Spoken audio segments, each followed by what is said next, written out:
Welcome to Conflict News 24. A look at headlines. Firstly, Congo Rwanda tensions.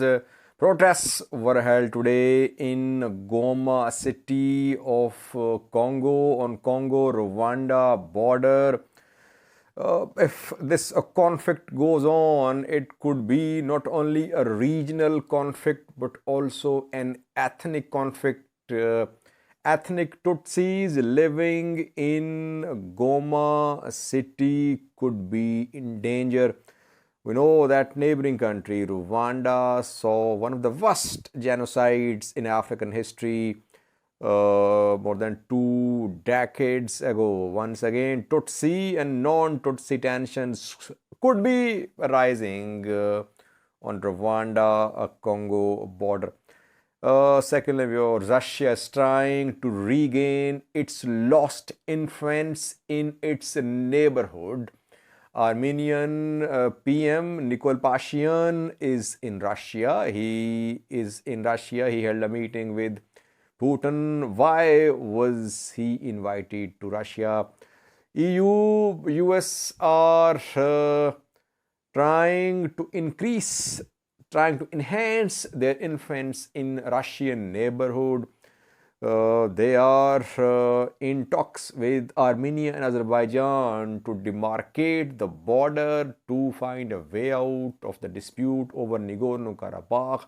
Russia was losing its influence. Russia invited Nikol Pashinyan. Details for you. And lastly, viewers, Jair Bolsonaro, Brazilian president, is silent after presidential election result. He lost by a narrow margin. Everyone is waiting for him to speak.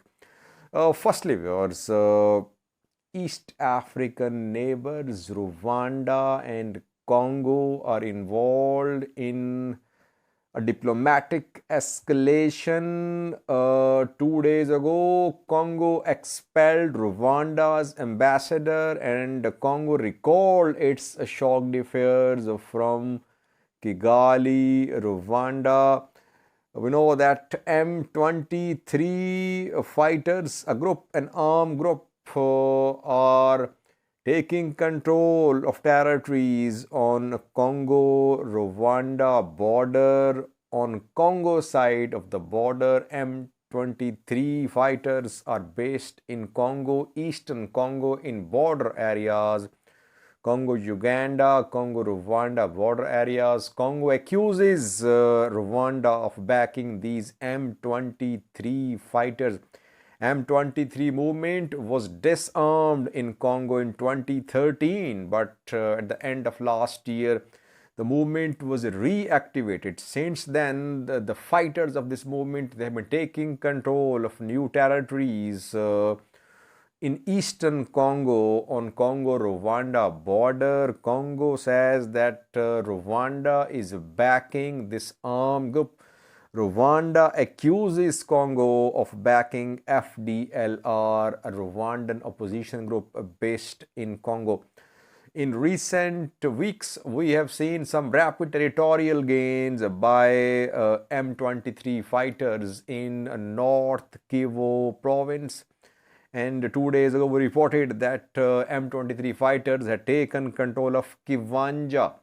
And before that, they had taken control of a town on Uganda-Congo border. And now fighting is being reported near Mabenga. Mabenga is on Butambo, Goma road. So on daily basis, these M23 fighters are taking control of new areas. Tensions are rising. Diplomatic relations cut off between Rwanda and Congo, and ethnic Tutsis who are living in Goma could be in danger because M23 fighters are mainly ethnic Tutsis.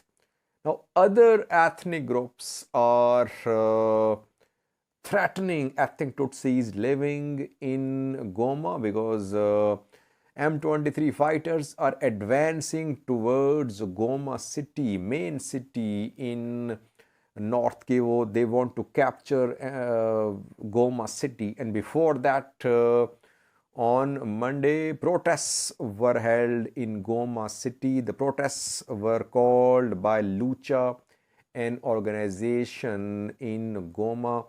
Hundreds took to the streets of Goma against M23 fighters' military offensive towards Goma city. They chanted slogans against Rwanda.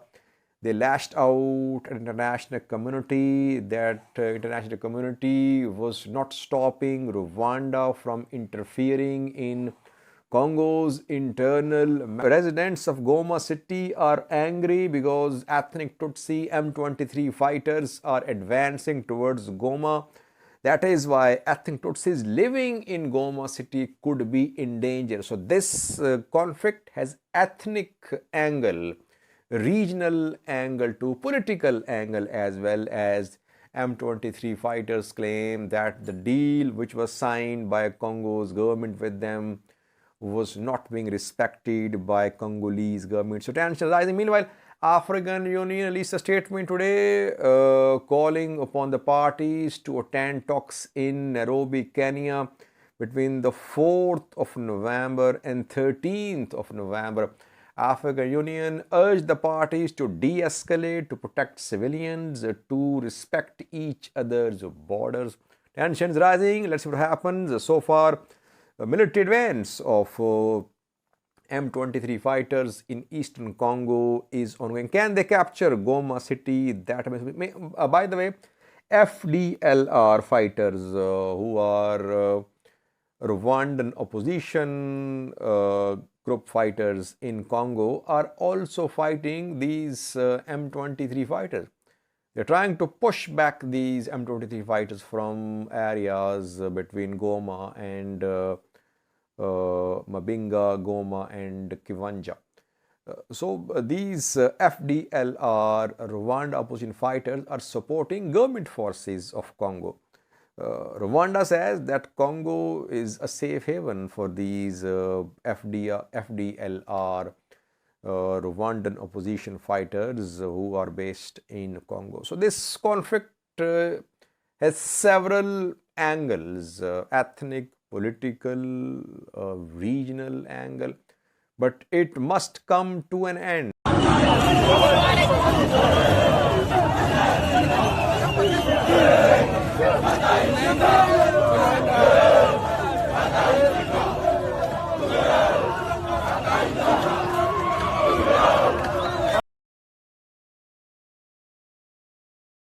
Secondly, was Russia is trying to regain its lost influence in its neighborhood. Azerbaijan, Armenia, Russian neighbors close to Russia, they fought a war in 2020. 44-day long war was from the two countries.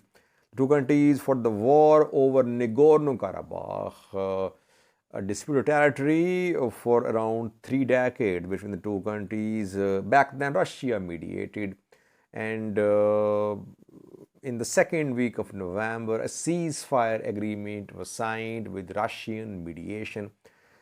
US EU played no role in that ceasefire agreement. Russia deployed its peacekeepers to Nagorno-Karabakh, but main issue could not be settled. Main issue about Nagorno-Karabakh and about demarcation of Azerbaijan-Armenia border remained unresolved. So that led to another escalation around 2 months ago, when more than 200 soldiers on both sides were killed on Armenia-Azerbaijan border. Russia obviously is now involved in Ukraine, so Russia could not play any role in stopping the war which happened 2 months ago.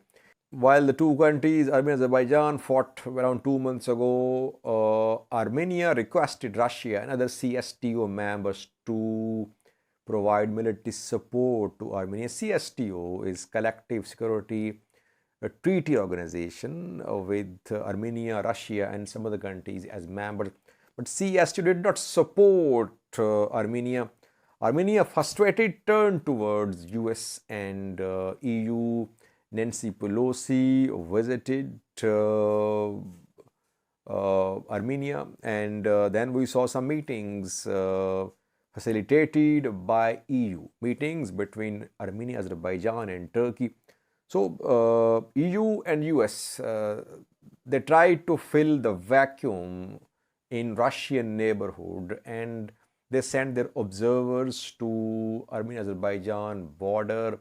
The observers are in Armenia, in border areas. Russia now says that it is ready to play a mediatory role to resolve Azerbaijan-Armenian conflict over Nagorno-Karabakh and their border demarcation dispute. That is why Russia invited Nikol Pashinyan to Kremlin, where Nikol Pashinyan held a meeting with Putin. Meanwhile, protests were seen in Stepanakert, capital of Nagorno-Karabakh, where people protested against any likely agreement making Nagorno-Karabakh part of Azerbaijan.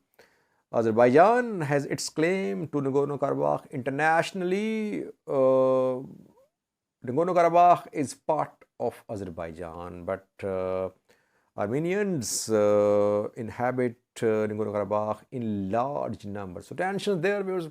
Now, Russia is trying to regain its lost influence in its neighborhood by trying to mediate between Azerbaijan and Armenia. Russia is trying to push EU, US out of its neighborhood. Let's see what happens.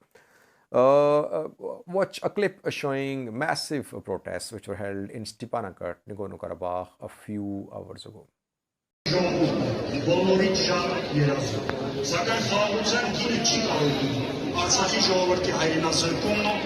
Lastly, everyone is waiting for Jair Bolsonaro, Brazilian president, to speak. The man is silent, mysteriously silent. Presidential election was held in Brazil on the 2nd of October. First round was held on the 2nd of October. Then second round was held on the 30th of October, 2 days ago. And around 12 hours ago, presidential election results were announced. Bolsonaro has lost the election by a narrow margin. Bolsonaro got around 49.1% votes, while Lula da Silva got 50.9% votes. So Lula da Silva, who has served as the president in the past as well, has been elected as the new president. Bolsonaro, the incumbent, is silent. Before presidential election, he was saying that electronic voting system in Brazil was not transparent and there could be fraud committed through electronic voting system. His supporters have been saying that elections could be rigged. So now when election results have been announced, Bolsonaro is silent. Everyone is waiting for him to speak. Brazil is Latin America's largest country. If Bolsonaro rejects election results, it could lead to serious instability in the country. Bolsonaro is known for taking some extreme position. If you remember, when COVID-19 was spreading across the world, he was one of those world leaders who violated SOPs announced by international organizations, international health bodies. He did not impose any restrictions in his country in the earlier phases of COVID-19 spread that led to massive spread of COVID-19 in Brazil. He was seen in public without wearing any masks. He was seen in large crowds back when entire world was discouraging large gatherings. So man is now mysteriously silent. Let's see what happens. Will he reject or accept the election result, that remains to be seen. Thank you for watching.